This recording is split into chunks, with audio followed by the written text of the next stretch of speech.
Welcome back mga karibin natin dito po sa ating munting channel Pinas News Review, kung saan re-reviewin po natin ang mga mahalagang balita dito sa Pilipinas. Mga simpleng komento sa mga issue dito sa Pinas. At eto nga mga karibin natin, confirm ang lotto result pwedeng mamanipula o ibahin ang taya para manalo. Yan mga karibin natin ang ating halamin mula po rito sa channel ni Jess Nabs Vlog. Yan mga karibin natin. Nasa description po ang full video link ng balitang ito. Subscribe na po kayo. At kung bago ka pa lang at di pa po nakapag-subscribe sa ating munting channel, please don't forget to subscribe. At i-click na rin po ang bell notification para updated ka po sa lahat ng ina-upload nating reaction video. At ito na nga, sama-sama at sabay-sabay po natin pakinggan at bigyan ng reaksyon ang balitang ito. Ito na po.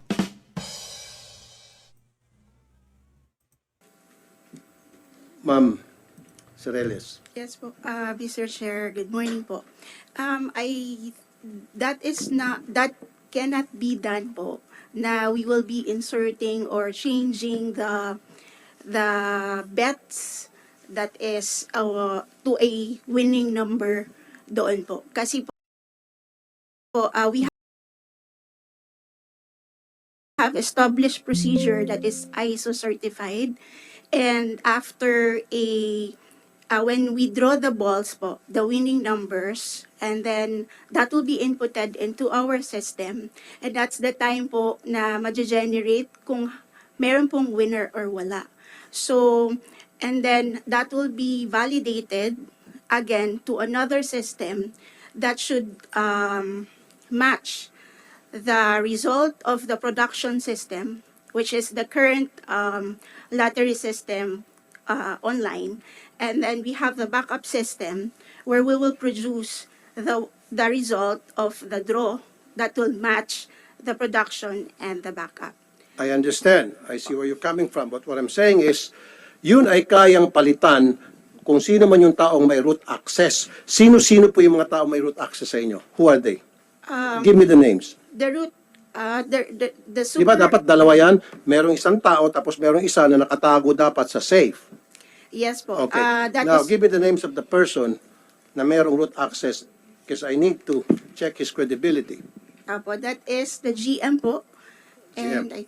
sorry. So, si GM ang may root access? Apo, our GM po, he has the super user account po and the administrator account.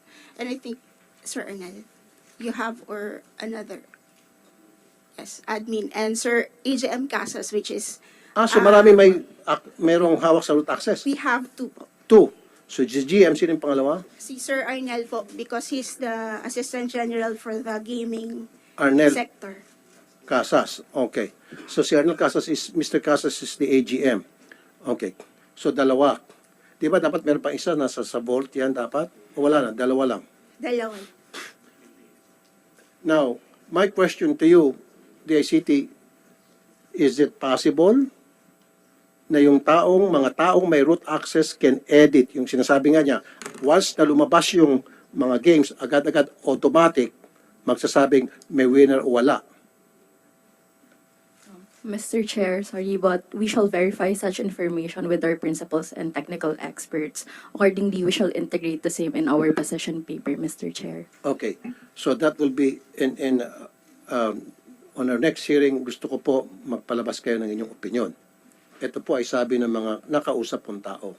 So ang sinasabi ngayon ng nakakaintindi sa root access, it is not being done.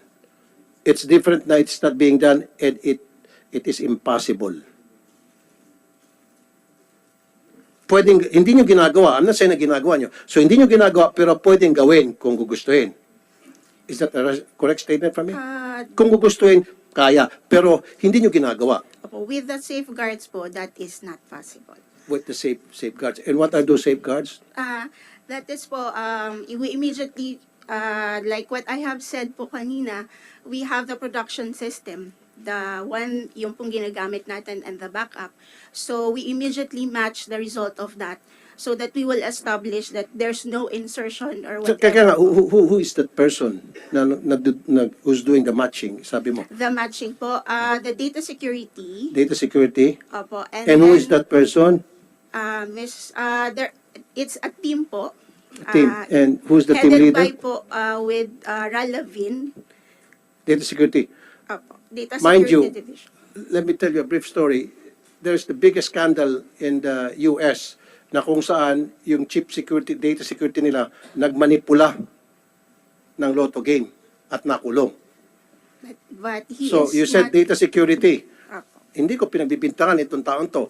Pero nabasa mo yon yung scandal sa US, lotto scandal sa US? Si, is that Lipton? Tipton. Siya yung data security chief. Pumasok siya sa computer system. This is an online game. Minanipula niya. Okay. Sinasabi ko lang yun. Hindi na pangdagdag information. So, the data security, Yes.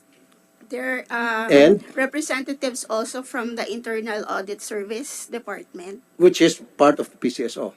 Yes po. Okay. And then, Walang tagalabas. meron po, the COA Commission on Audit po, Mr. Chair. Kasama nanonood.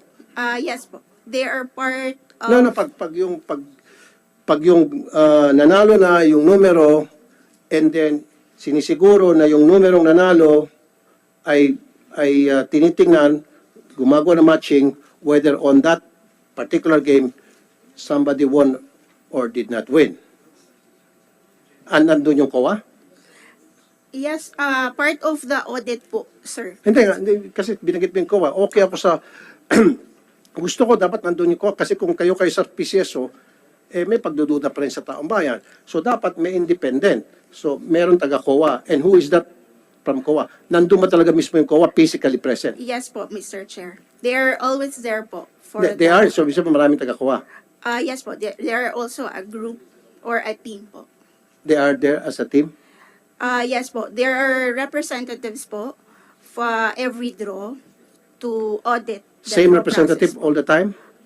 They're on a shifting or rotation schedule. Mga ilan? How many sa co? Maybe 12 to 15 po. So 12. Alam mo kung ba't ko tinatanong to lahat? Para masatisfy. Itong lahat ng katanungan ko, galing to, hindi to gawa-gawa ko lang. Yes po, Mr. Ito'y galing sa mga nakakausap ko na nagdududa. Kaya dapat masagot ito ng tama dahil kapag hindi nyo nasagot ng tama, yung pagdududa hindi mawawala. So we're here to make sure na maalis yung pagdududa sa isip ng mga tao. Yes po, Mr. Chair. Okay. So, ngayon, meron taga-COA. Sure ka. And I need a record and a CCTV. Dapat yan hindi pwedeng sa kwarto kayo-kayo lang. Dapat may CCTV recorded and all yung ginagawa. Napapalo ba yan? Yes po, Mr. Chair. How is it being done? Opo, it is written in our ISO certified process po that this procedure should be done and participated by Well, those it should be done. Is it madali yan sabihin should be done, but is it being done? Yes po, Mr. And Chair. you have proof that it is being done properly, which is paano? Sa isang room? Yes po, in a room po where the machine or the equipment is there. Okay. And then it is recorded po. And then there's a CCTV din po on that room. Okay. Na para sinasabi na may nanalo or walang nanalo. Yes po. And they attach their signatures on that report. Okay. Pero just the same, kayo ang nakakaalam nga noon na may nanalo wala. Pero kami sa public, we don't know yet. Until na kayo mag-release ng inyong statements sa PCSO. Now, halimbawa na lang, ito yung wild imaginations from the bettors. Nagsabwatan lahat. Halimbawa na lang. So, yung may root access, kaya pa rin manipulahin yon. Nag-usap-usap lahat, mga chief, mga bossing, mga friendship, tahimik na kayo dyan. Papalitan natin itong through the root access, may root access, palitan natin, palabasin natin na may nanalo. Hindi nyo ginawa yon. Wala akong binibintang. Possible or not?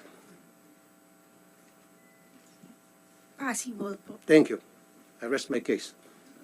Mr. Yes, Chair, Mr. Robles. So yan mga karibin natin, posible nga talaga. Nako. Posible nga po talagang madaya ang loto. At kumpirmado na po yan kasi may nangyari na po. No, sa Amerika, ganun pala, no, yung chief security, data security. Minanipula. Ayun. Posible rin mangyari dito sa Pilipinas at posibleng nangyayari na dito sa Pilipinas. Nako. Diba? Ano po ang inyong reaksyon dyan mga karibin natin na pwede palang madaya ang resulta ng loto? May tataya pa kaya sa loto pag nalaman po nilang pwede palang manipulahin ang loto result? Nako po. Yan mga karibin natin. Ito pa ay opinion lang. Baka ipatawag din tayo ay wala po tayong pamasahe. Nako po. Ano po ang inyong reaksyon? I-comment lang po sa baba para at least alam po ng ating mga kababayan ang inyo pong nararamdaman patungkol po dito. Kung ikaw po ay isang mananaya ng loto, ano po ang inyong opinion dito sa balitang ito, right? Kung bago ka pa lang at di pa po nakapag-subscribe sa ating munting channel, please don't forget to subscribe. At i-click na rin po ang bell notification para updated ka po sa lahat ng ina-uploads nating reaction video. Yan, maraming